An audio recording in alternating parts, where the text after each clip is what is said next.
Hello, everybody. It is Karen, and I have just finished day 10 of my 100, no, of my 30-60 November writing challenge. I almost said the 100 days of making comics. That's a blast from the past right there. So today I had a really hard struggle with the ADHD brain trying to focus. It took me, I would say, 15 minutes or so before I could really get into the right headspace.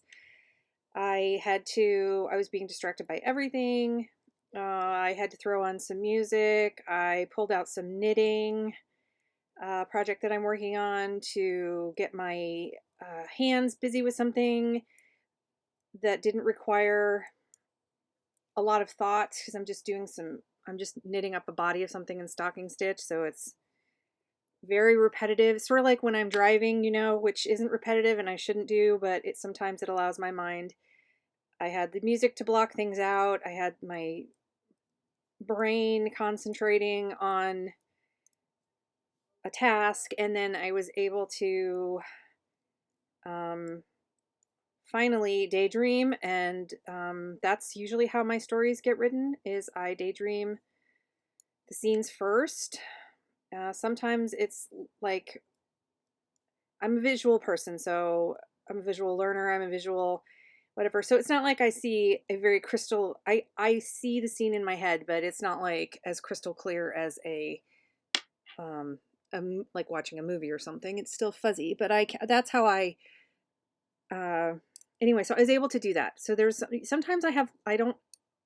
Sometimes it'll just come out subconsciously as I'm writing, but most of the time, most of the scenes and things come to me in a daydream, and then I go down and I write it. And I guess I don't want to call it daydreaming because I'm not sitting here just going la la la la. I'm like, consciously trying to picture this story in my head, right? So that worked. But I got less words written and more visualizing in my head of what was going to happen. I also went online and I had to have the main character. These are some just silly details. I don't know if you can relate to this or not, but I love, because I'm visual when I read, I prefer books that have a wealth of description. I mean, not too much, not like the old days. I like to have little bits of description thrown in. I want to see. I don't want to just totally make it up in my head. I enjoy somebody else's vision, right? That's why I read books. So anyway, my character has to change into a suit, and I'm not a man. I haven't bought a suit. I have a son. We haven't bought him any suits yet. I know nothing about them. So anyway, I just did a quick Google search of some brands that I was familiar with, and I picked one out for him to get changed into, just so I can just put down like a couple words about what he's wearing when he comes out after he's changed. I don't know in other stories if that's as important, and that's one of the things I've always loved about romance books. The ones that I particularly enjoy have a good mix of emotion, internal monologue, and actual description. I love where some people might get bored of like what the girl is wearing. And this is why I loved Regencies. I loved the descriptions of what the women wore. And, Jane Austen didn't do it so much because she was writing for her contemporaries, right? So everybody would just be able to fill in the blanks. But modern Regency, when the Regency sort of became with Georgette Heyer and stuff became like a genre, a lot of the older books, they really went into detail about what the costumes were and the costumes they're wearing. They weren't costumes to them, that was just their outfits. What was the most fashionable thing? They've trimmed it with ribbon, and what kind of fabric it was. And I really enjoyed that. But then again, I also like to knit and sew clothing. So I'm just really into those are my personal likes and dislikes. So I like to include those details. But I have to lean in, just like I did when I was dabbling in Regency fiction. I have to lean into the research because I don't really know. I don't want to, I'm not going to go into detail like he was wearing, this. I just need a little bit. Also because the main character is wealthy, and I want to show and the heroine is not, and that is constantly something that she is struggling with. So she also would notice the expensive suits and things. And of course, he looks really good in them to her. So she wants to, she would notice it. So anyway, I don't know why I'm justifying all this. I'm just hoping that fellow, if you relate to this at all, let me know. If you don't, and this sort of thing in books bores you and you just skip over it, let me know that too. I'm really interested to hear it.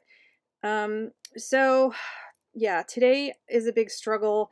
I think part of it too is that I'm going to have a big struggle in the next couple days, the next few days, because I have to make up two important supporting characters that are not supporting characters, secondary characters.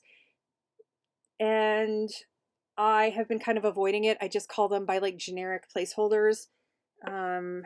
So I need to make up those characters. I could continue to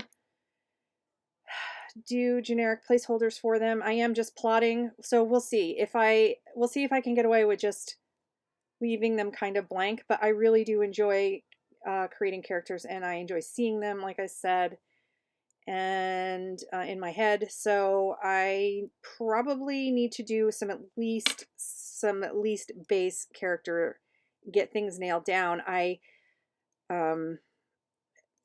They're going to dinner with these people. I need to know how they're connected. It's through business, so I need to nail down. And I've sort of avoided so when I get to the point where I'm actually writing dialogue or why this is important, I'm going to have to nail those things down. And I've been avoiding it, just saying they go out to dinner with so and so and yada yada. So I might still be able to skim over it. It just depends. This is still draft 0. This isn't first draft stuff. But something that they say at dinner might be important later, so I sort of need to have like a general idea. But I don't need to go into an exhaustive in and outs of their business dealings and all that. So anyway, yeah. So I might spend, when I get to that point, I might be working on some character development. And again, they just have to be broad sketches. These are not people that they're just secondary characters that are important in parts of the plot, but they're not, they don't need to have character arcs or anything like that. They're just supporting characters. So, I think I'm going to sign off, but I'm going to sit here and continue to knit for a little bit longer and let my mind roam and see if I can get any more ideas flowing for tomorrow. I just want to finish a few more rows. If you knit, you know what I mean. But yeah, that's what I've done today. I hope that if you're writing this month, that it went very well tonight or today, and I will check in with you again for day 11 tomorrow. Have a great evening.